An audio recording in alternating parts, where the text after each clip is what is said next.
Hey guys, check it out. You're watching Jonathan Clark on YouTube. Oh no!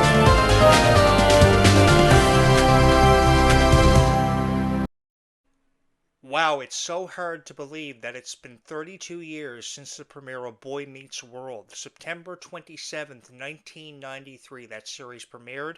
And you're probably somebody who found this thumbnail, clicked on it, and can remember being a fan of Boy Meets World and couldn't wait to see the new episode of Boy Meets World premiere as part of the TGIF block on ABC back in the 90s. TGIF premiered in 1989 and lasted from 1989 to 2001. That original block did. It was revived in 2003 and went from 2003 to 2005 and then was reincarnated most recently in 2018. Didn't last no time. But I remember being such a huge fan of the TGIF block, catching the latest episode of Boy Meets World, and you're probably somebody who remembers me from 20 years ago on my original podcast. Probably one of your parents used to follow my original podcast, and I can tell you, it's been an honor and a privilege having the opportunity to come into the homes and the lives of so many families. Thank you guys so much for subscribing to this YouTube channel, up to over 583 subscribers. Without a shadow of a doubt, without any question in anyone's mind, this YouTube channel has blown up. Now, I don't know if it's because I have this unique ability to tell stories and give narrative points of view that people enjoy. I don't know if you just simply find the content entertaining, but I can't thank you enough for it. I am just as big a fan of all of this content as each and every one of you, but none of this can happen if you don't hit the subscribe button. So I want you to hit the subscribe button, keep telling your friends about this YouTube channel, keep sharing the content. It's been such an honor and a privilege, like I said, having the opportunity to touch the hearts and the lives of so many people and to give my opinions where it counts. And I remember being a huge fan of Boy Meets World. Probably that was the sole reason why I used to make a point to watch the TGIF block. Originally, the TGIF block was popular because of shows like Family Matters and Full House, if you can remember that. There are so many. Step by Step was another show. And so many shows would eventually go on to join the lineup of TGIF, and one of those shows was Boy Meets World. Later on, Sabrina the Teenage Witch by 1996, September 28th of 1996, that series premiered. I have what's called a photographic memory, so I don't have to go to Google Nest. I don't have to do much research to remember specific dates. With a photographic memory, you have a vivid memory of every date, and you don't even have to think about it. And it's so easy for me to create this content for each and every one of you because of that photographic memory. I remember every Friday night being in front of the TV and being reduced to tears for some of the emotion, so much emotion that was packed behind every single episode of Boy Meets World, which is why I can't thank the creators of Girl Meets World years later in 2014, June 26th, 27th. Of 2014, this series premieres, and they try to pack so much emotion behind every single episode that we saw in season 1 of Girl Meets World. It was truly unprecedented how much emotion was packed behind this series and how many life lessons were taught to us by Rowan, Blanchard, and Sabrina Carpenter because of this series. Everything from emotional struggles to the bond between Rowan, Blanchard, and Sabrina Carpenter, which is stronger than ever now in real life. They've got a hashtag on social media. They're calling themselves Robrina, which is what they're choosing to refer to themselves as, and the internet will probably smash me if I'm incorrect in saying that. I said that in part 1 of this video series. And just to let you guys know that in the coming days, I'll be doing a retrospective on Sabrina Carpenter's career and how I felt it's taken a turn for the better, and she's just exploded into superstardom because of what a series like Girl Meets World did for her. Now, while it will be credited to the tremendous success of Girl Meets World being because of Sabrina Carpenter, I think that how Rowan Blanchard was able to bring the daughter of Corey and Topanga to life in such an unbelievable way after it was originally sketched to have 3 siblings in the Corey Matthews family after they took one out because the directors felt that it wasn't going to work. She did such an incredible job with this, and this is why we saw so many more opportunities for outside of Girl Meets World, like Invisible Sister, that original Disney Channel movie back around 2014, 2015, when Girl Meets World was really coming into its own and really reaching the heights of superstardom and the heights of its popularity. But the amazing thing about this TV series was not only did we see new cast members joining the fold, we also saw the original Boy Meets World cast like Ben Savage and Ryder Strong, if I'm correct about that, rejoining the cast, which made this show such an incredible opportunity for so many people who weren't originally fans of Boy Meets World. Now, as I mentioned, you're probably a fan of Boy Meets World like I was, and you remember seeing specific episodes of this show, like when Corey and Topanga broke up for the first time and he met Lauren at the ski lodge. And I really appreciate how Girl Meets World was able to take certain aspects from that series and bring it to life to a new generation, and also reintroduce it to fans of the original TV series. We all remember that heartbreaking episode where he met Lauren at the ski lodge after Corey and Topanga had gone their separate ways. We also remember how, and eventually found themselves again, we also remember how they shot an episode of Boy Meets World down in Disney World for the first time. That was one of the first shows that were ever shot on the set of Disney World. So there were so many things. Also not to forget about the special guest appearances of bands like the Backstreet Boys by 1997. There are so many incredible moments from that TV series that I think that we all go back to every single time. That when the conversation turns to your favorite TV show of the 1990s, say when you're playing a trivia game that revolves around um, TV shows from the 90s and early thousands. I've had more than enough opportunities to play TV trivia games based on the 90s and early thousands, because Boy Meets World didn't end until May 5th, 2000, and you're saying to yourself, man, you're psychotic with dates. I know. But I remember how much emotion was packed behind this TV series. One of my all-time favorite episodes of Boy Meets World, I had a lot of them, it was definitely Lauren and Corey's relationship being exemplified in the Ski Lodge episode. But I go all the way back to season 2 of Boy Meets World when Mick Foley, Mankind of the WWF at the time, and Vader were a part of one of the specific episodes of season 2. And I think Vader was Minx's tag team partner, and they did this whole scene in the gym where Sean and Corey had to fight Vader in a 2-on-1 handicap match or something, or I think Mikas was Vader's tag team partner. And I remember having the opportunity years ago to interview Vader on my original podcast, and he was just so he was just so amazed by how I could remember all the specific TV episodes that he had appeared in, whether it be Boy Meets World or Baywatch, which he was a huge part of with Hulk Hogan and Ric Flair. It's all one show that I always talk about, no matter if it was on my original podcast or this show, is always Boy Meets World, for just how amazing the TV series was. And another specific episode of Boy Meets World that I remember is when Mankind crashes through this door and he's the special guest referee for a match going on between the female cast members of the TV series. And then there are these emotional episodes where we see Sean's father pass away. I think everybody remembers that one. Blake Austin was the father who portrayed Sean's father in that TV series. And I remember how his passing was packed with so much emotion. And I remember sitting in front of the TV, being so overcome with emotion. It was truly unbelievable. The only thing that I wanted more out of from Girl Meets World was how the TV series should have had more music incorporated in it.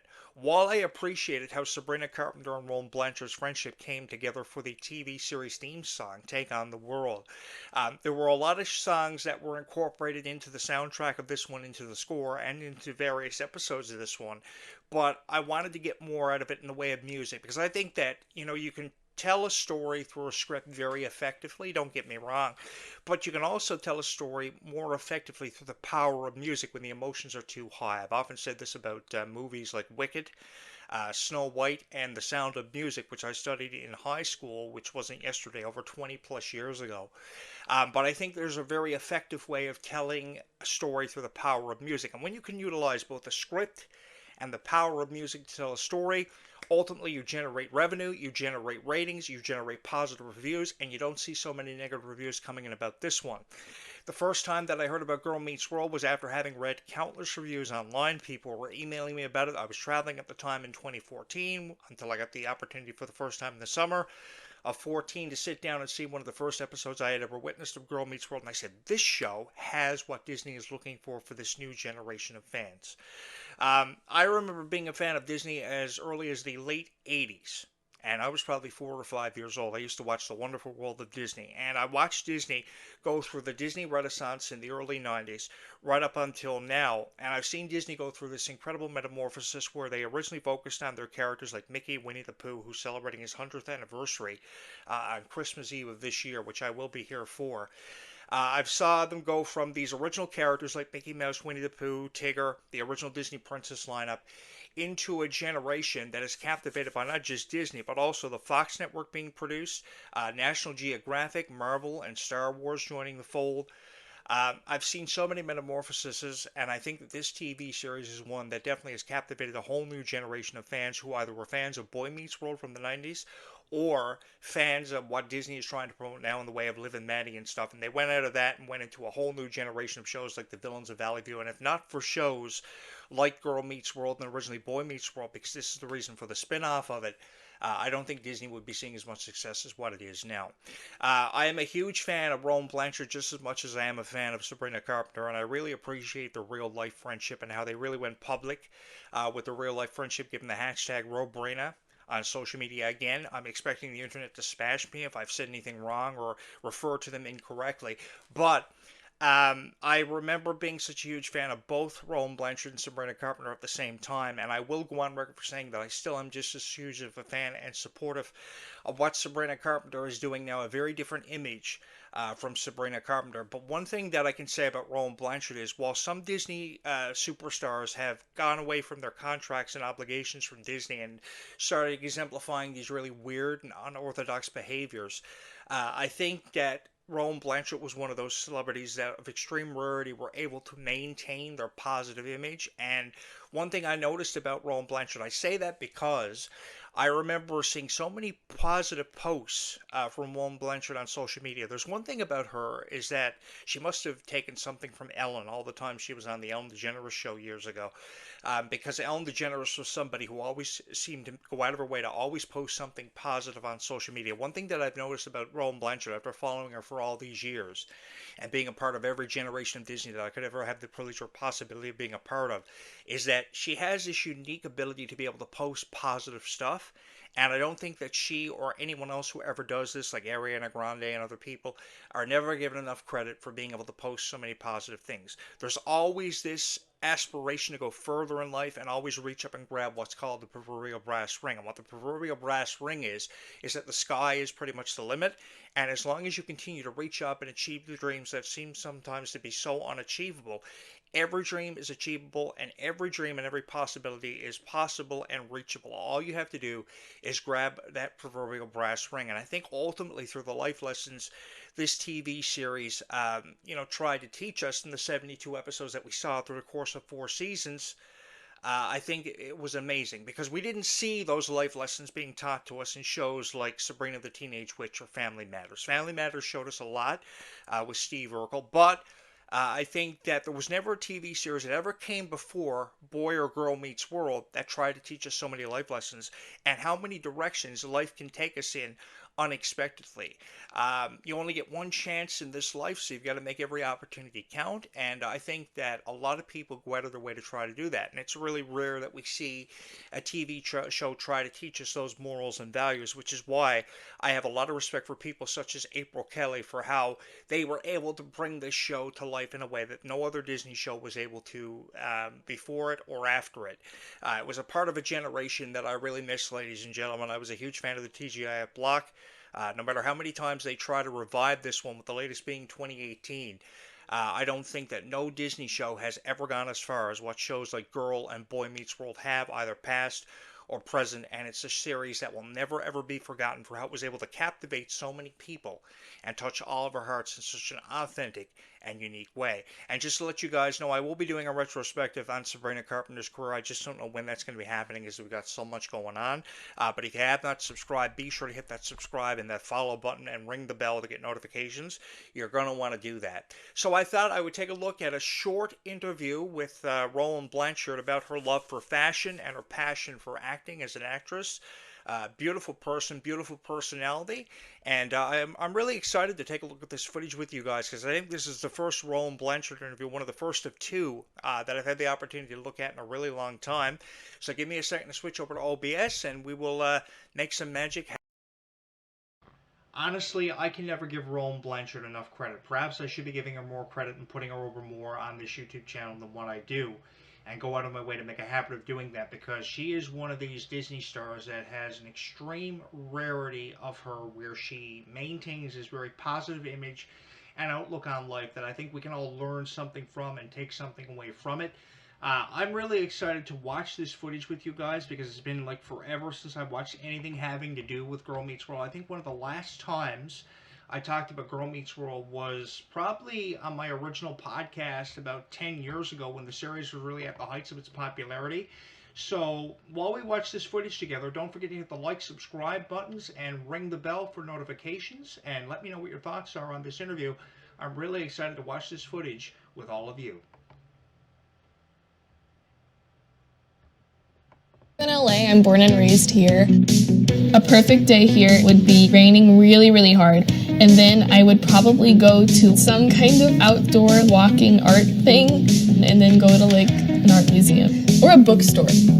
I have a weird adoration for bookstores. Last weekend, I went to the last bookstore for the first time, and I started crying because I love books that much, and I love being surrounded by them. The thing I love most about fashion is that it feels like I can become somebody else. I can use it as a tool to explore. Film has a huge influence on my fashion. If there's a movie that I really like, then I'll like try to become that character. When I was little, I would take my mom's bags and hold them, and it would make me feel so chic and so cool. And I think now I kind of use bags for that now. It just feels sophisticated. I kind of feel strongly about everything, especially anything that relates to girlhood and being a girl. Writing for Rookie, I think, was a huge personal deal for me. I wrote that article to talk about how you can allow yourself to take up space and allow yourself to make mistakes and not feel like you have to censor yourself. Social media for me has kind of been this way to find people with different experiences and to hear, to like listen. Our image has always been kind of painted by men or for men. So when you see a girl take a selfie in public and she's literally in control of how she wants to look and how she wants to be portrayed, there's such power in that. I think my style philosophy would be to never define your style. Be whatever you want. Yes. Again,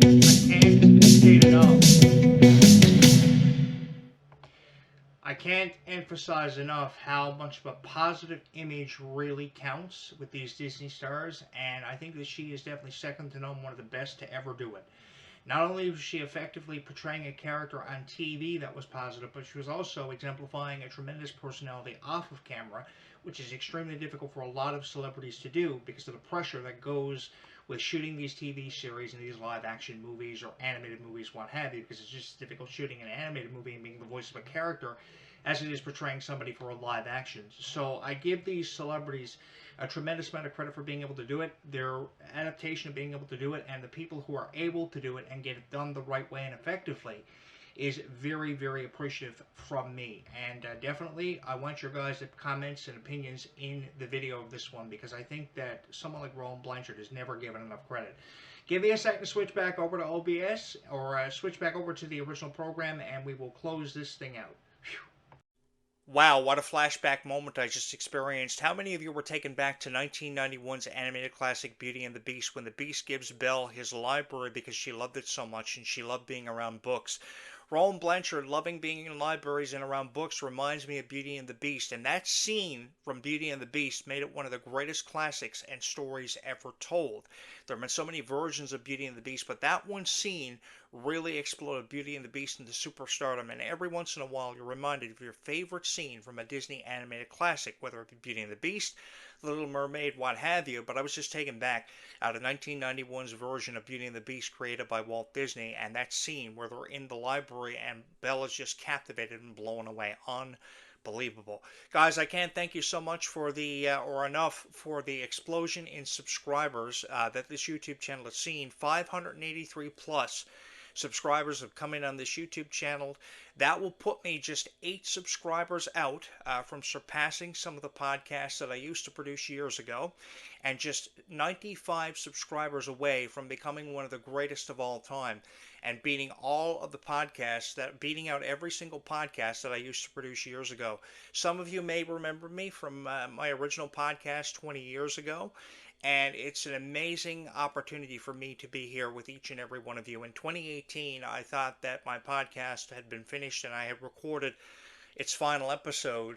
But for some reason, each and every one of you keep bringing me back. I don't know if it's because I have this unique ability to be able to tell a story and have this incredible ability to captivate through the power of narration.